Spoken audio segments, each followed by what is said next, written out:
Hello, beautiful people. Welcome back to Global Happenings. Today, this news is quite shocking as an Igbo group have demanded that justice must be done for Nnamdi Kanu. And you're going to find out exactly how or what they mean, and they listed exactly what must be done for everyone to be happy. Before we go into the news proper, I would like you to subscribe to our channel by clicking on the red subscribe button. Beside it, you see a bell notification icon. Please go ahead, click on it to get notified as soon as we update our channel on YouTube. Quickly, let's go straight into the news.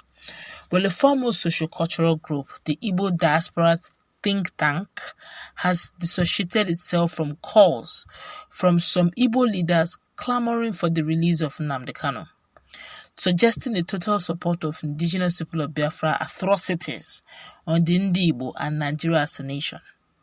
The Igbo think tank, in a statement on Sunday, said it was deeply concerned that people who are victims of the carnage done to the southeast region and the country would contemplate such a blind and unpatriotic narrative, and worse still, take it to the presidency. Reacting to posers on telephone for further comment, Vice President of the group, Chief Chidi Anayo, noted that Ndi Igbo can now see that Nnamdi Kanu was not alone in his fight against the Nigerian entity, which fight ultimately had given a bigger blow to the southeast region. We cannot sit here and watch our way while our leaders are blackmailed and intimidated into emergency envoys to the presidential villa with requests that no democratically elected president could consider. Mr. President Buhari will be exposing the whole country to untold danger if he dares to consider the release of Nnamdi Kanu without a full and proper trial. The group said rather than call for Nnamdi Kanu's release, we had expected the so-called Igbo leaders to advise on an open and transparent trial of their son, who, from all indications, was on a lone mission. We commend governors who stood their ground in defiance of indigenous people of Biafra senseless outings regardless of the political and personal gains. I quote him again.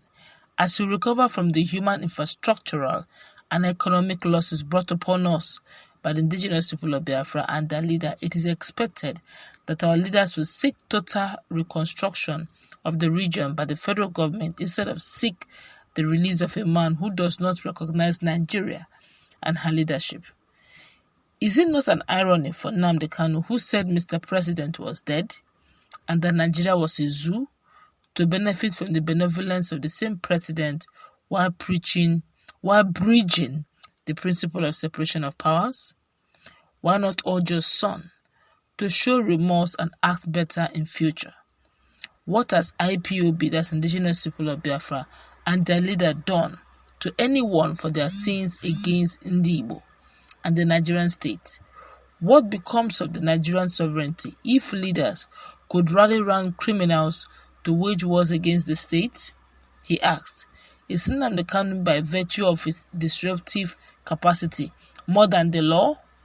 How could anyone twist the president into breaking the law at the expense of law-abiding citizens? He also asked. The group said, indeed, Nigeria would become a zoo if Mr. President had considered a political solution over a fair, full, and open trial of Nnamdi Kanu. We also want to say that there is no true Igbo son that is happy with the activities of the indigenous people of Biafra all over the world. They are genetically disruptive. They are a violent organization anywhere in the world. Look at how Nnamdi Kanu mobilized her members to manhandle Senator Ike in Germany. Look at how much destruction they caused just within the time their leader jumped bail. On what terms exactly would any sane and true Igbo son seek for Kanu's release without trial? The group further summarized the atrocities by Ipob within a short period, calling on the authorities to stand on the part of the people at all times.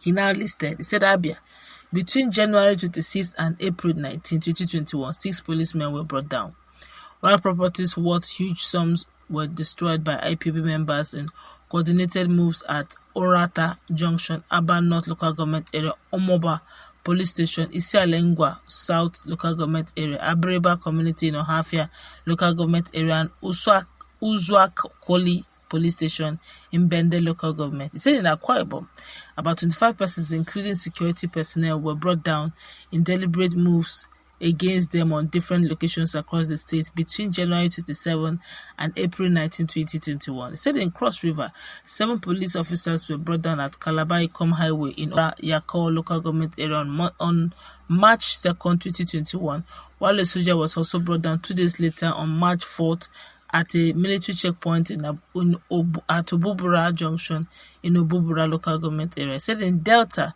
between January 10 and April 14, indigenous people of Biafra members moved against and brought 11 people, including security personnel, in Enugu. The list is numerous, but let's look at this. This group claimed to be an Igbo think tank. Honestly, I've never heard this group before. I've never heard this group before. And they said that, according to them, they listed that no saying Igbo people follow indigenous people of Biafra, and say Igbos are generally not happy with them. I don't know if this group have actually seen the crowd of people, the indigenous people of Biafra all over the world. They have them in Germany, they have them in Japan, they have them in US, they have them in UK, they have them in Finland, they have them in Johannesburg, in South Africa. In fact, they have them everywhere. Indigenous people of Biafra, those guys are much. They're plenty, they are massive. Even Ojus Okalo, the Senate whip, agreed that Nnamdi Kanu have a mammoth followers.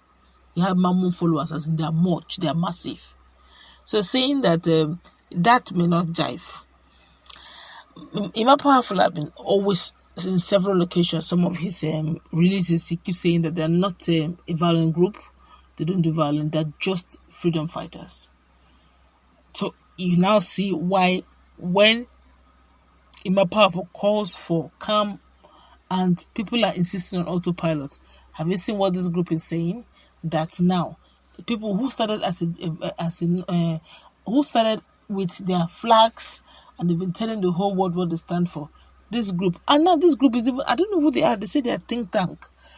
Honestly, this is my first time of, they say think tank in diaspora. This is my first time of hearing such a group. If they exist, I don't think most people know that. I don't even know who they are. Although they mentioned their leader's name, but I don't think I've ever seen the face of the leader. I'm sure most people haven't. But they're now insisting. But if you ask me, what they're asking for is what most IPOB members are asking for. What they're asking for is what most followers of Nnamdi Kanu is asking for. That they should allow Nnamdi Kanu to have justice through the court, because they are so sure that the federal government have no case against him. That's what they have. In fact, some of them said they even want a political solution so that they will not go and sign, Nnamdi Kanu will not go and sign away some certain things. They want the court to, law to take its full course, and they are sure and confident that Nnamdi Kanu will carry the day, because they are confident that Nnamdi Kanu have not committed any crime that will take him to prison. Let's wait in that conversation. Honestly, this group, and they're actually being an